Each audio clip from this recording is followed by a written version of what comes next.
confident that repeating the experiment with different items and users should give similar results, comparable results to the ones we got here. At least we try to be when drawing the conclusions from the experiments, we try to be not to be too optimistic in drawing the conclusions. We have used several scalar measures to estimate the performance, among others precision, recall, and F measure, and as reported in results, they can differ a lot. Can you tell us more about the aspects that they measure? I mean, precision, recall, and F measure. Right. Well, precision is more. Actually, all three of these scalar measures take the confusion matrix as the base. So they are comparing which items were classified correctly and incorrectly. While the precision is more focused on the part of items that were correctly classified, the recall measure is focused also on the rejected items. So these two measures somehow look at the same result from different perspectives. Now, an interesting point here is that if we had a dump classifier like tossing a coin, the precision would be 0.5. Okay, but the recall would not be necessarily 0.5 because it really depends on the share of the relevant items versus non-relevant items. So depending on this share, the dump classifier can give different results than 0.5. While the F measure is somehow an aggregate of both precision and recall. The next natural way to do the evaluation would be to use the recognition operating curve. By your opinion, would it provide a new insight to these matters or not? Well, it might provide, but the ROC curve is usually nice for visualizing when we have some parameter that sets a threshold between the two binary classes that we are measuring, so we see how the performance changes by changing the threshold, and we can find an optimal threshold. In my opinion, well, I don't have a strong opinion on that, but it might provide additional insight, but I'm not really sure at this moment right here. The last question regarding the motive data. We have seen that there is a really big difference between the performance on post and on the spontaneous expressions.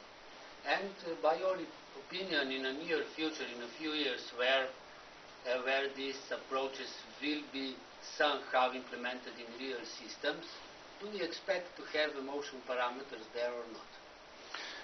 Well, one thing that is sure is that emotional parameters are very useful, but it's very hard to acquire the right values of emotions, as these emotions are expressed in not only through faces but also through other personal modalities, for example from the posture or the voice and so on, and there are people who are able to fake and not to fake, and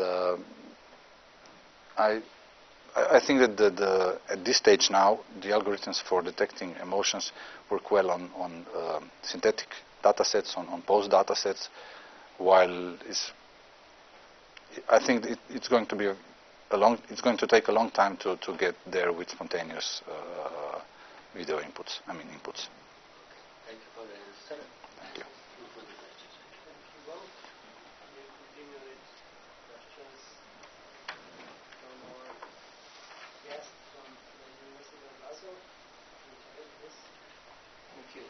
So, you have in particular worked on personality and emotions, but if you want, both of them are not innocent constructs that we use in order to interpret or that we use to understand behavior and whatever that means. You have used in particular facial expressions, meaning smiles, frowning, etc. Do you think especially because there is a problem in covering the emotional space or the personality space. Do you think we could rather go to something where we eliminate this step of the interpretation of the behavior and we simply base our labeling of the data, so our affective labeling, on purely behavioral cues? Like, for example, this image, 90% of the people have smiled. This image, 65% of the people have frowned. And do you think this could bring advantages? Do you think this could be viable? Or do you really think it is necessary to go in this direction of saying this is a particular emotion, this is a particular personality, and so on? Okay. Well, I believe that even if we skip that step of saying concretely this was that emotion, we implicitly somehow know that there are some, maybe not so exact emotions, but an area in the emotional space that corresponds to the smile or whatever cue. But one interesting thing in user modeling is that, which is emerging, and it's called ubiquitous user modeling, although I haven't seen really great applications on that, is to be able to transfer user models from one application to another. So we built a user model in an image recommender system, and we use this model, we transfer the data to some other application for movies or for music or whatever. And in this case, I believe that it would be better to keep these emotions and personality without going on upper layers. So for the interchange, cross-compatibility of user models, it would be nice to have to keep this emotional data.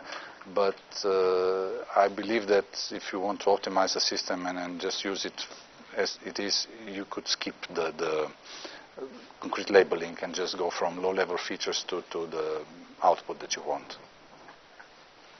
And then a second question again about more future work and past work.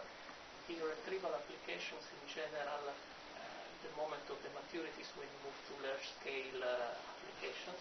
And of course, you've mentioned the moment all of the work in this domain was relatively small because of the difficulty in gathering data. Do you see any possibility? How do you think it is possible to go to large scale and still capture significantly good behavioral data, emotional or personality data? Do you see any possibility in the near future, or there is something missing in the state of the art to get this? Well, no, well, missing really not, but this was of course very was done all in the laboratory, okay, so we didn't have a real application, it was all offline simulated and so on. But I see a lot of potential applications, like I don't know, in shopping malls you could have cameras or something that capture the users, their responses when they are observing an item in the shop or something like that. So it's just, in my opinion, it's just a matter of finding somebody who is willing to transfer this laboratory experiment into a real setting. I think that if somebody came today and said, look, we would like to do this in practice, I think we would be ready to go, and that would give good results on a larger scale.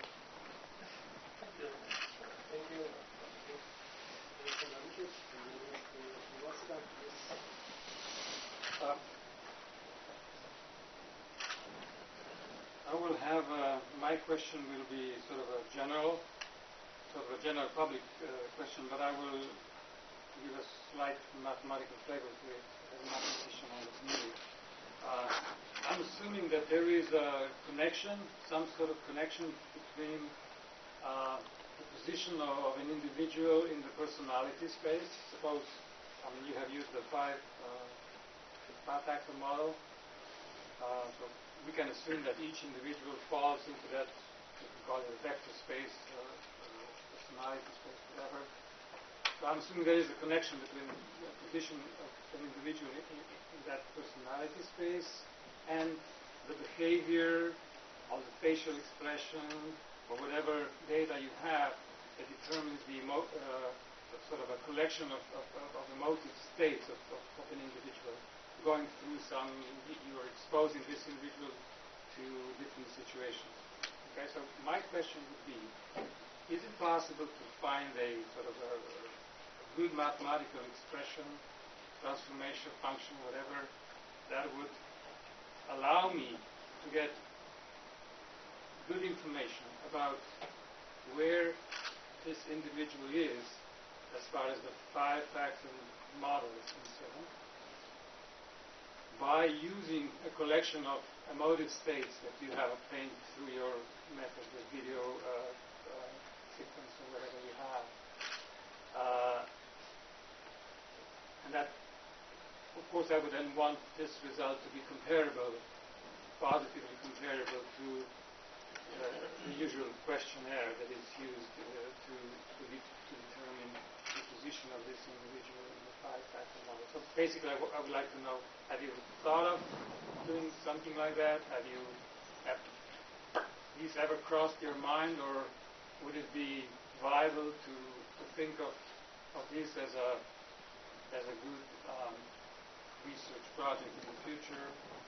Yeah. It doesn't matter. I mean, your answer could be yes, no, whatever you're asking is total rubbish. It doesn't matter. It's just something that interests No. Yeah, no. It's. And of course, one would ideally would like to have this transformation as linear as possible, thinking of the two spaces as being sort of equidistant. Well, yes. Well, it actually did cross my mind, and I find it quite. I think it's something worth investigating, but in both ways. So, my first idea was to, as we saw, we had very bad results on emotion detection. Okay, but if we took into account the personalities of the users, we could.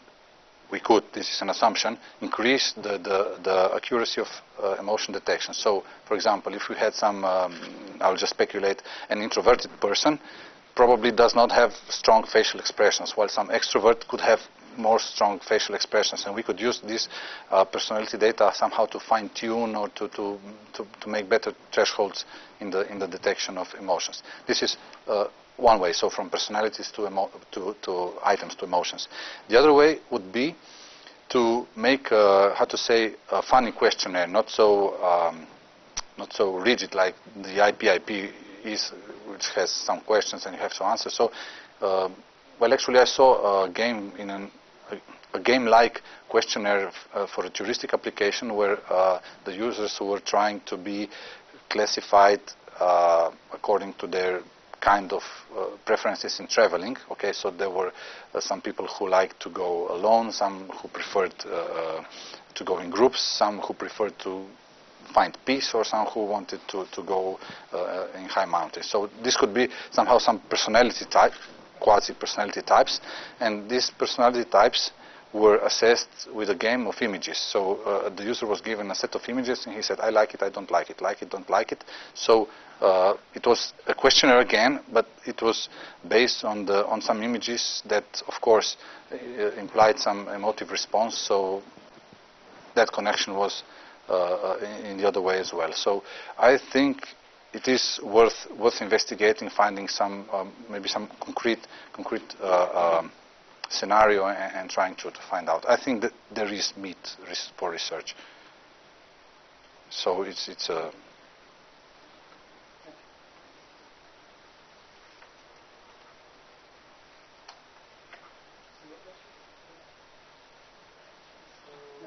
Okay, thank you. One of the six emotions. So yeah, the happiness. Yeah, of course. Sorry, I didn't recognize. I should have.